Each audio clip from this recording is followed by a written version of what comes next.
Neurologue espère bien aussi en apprendre beaucoup plus sur ces troubles et ces dysfonctionnements encore mystérieux qui affectent parfois notre cerveau. Parkinson, Alzheimer, autisme, schizophrénie et bien d'autres dont nous vous parlons tout de suite, ici.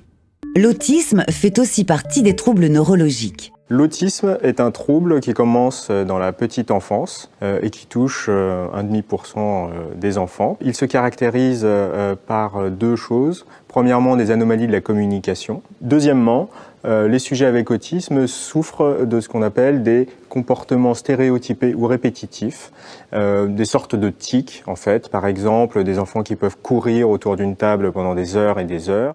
La difficulté pour les jeunes autistes, c'est de communiquer avec les autres. Certains enfants ne parlent pas ou encore ne décryptent pas les émotions sur un visage. Alors, que nous apprend l'imagerie cérébrale ?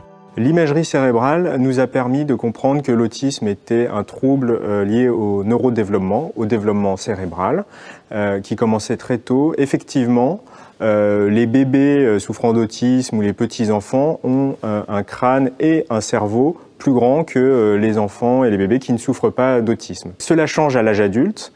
En effet, les sujets adultes souffrant d'autisme ont au contraire un plus petit cerveau en moyenne que les sujets ne souffrant pas d'autisme, ce qui montre bien une anomalie du développement cérébral qui commence dans la petite enfance et qui se poursuit à l'âge adulte.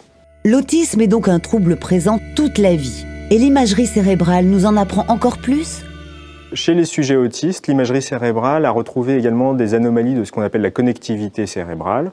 La connectivité cérébrale est la capacité des différentes aires cérébrales à communiquer entre elles via des sortes d'autoroutes de l'information cérébrale qui sont ici représentées par les traits bleus et rouges. Chez les sujets autistes, on observe moins de connectivité cérébrale. Comme on peut voir sur ces images, où en haut on voit la connectivité cérébrale représentée chez des sujets sains et en bas chez des sujets souffrant d'autisme. Mais comme vous et moi, tous les enfants autistes ne sont pas les mêmes. L'autisme est un trouble très hétérogène. Par exemple, on va avoir des enfants autistes qui parlent, d'autres qui ne parlent pas, des enfants autistes qui souffrent d'épilepsie, d'autres qui ne souffrent pas d'épilepsie. Et on a du mal à comprendre les points communs et les différences entre toutes ces formes d'autisme.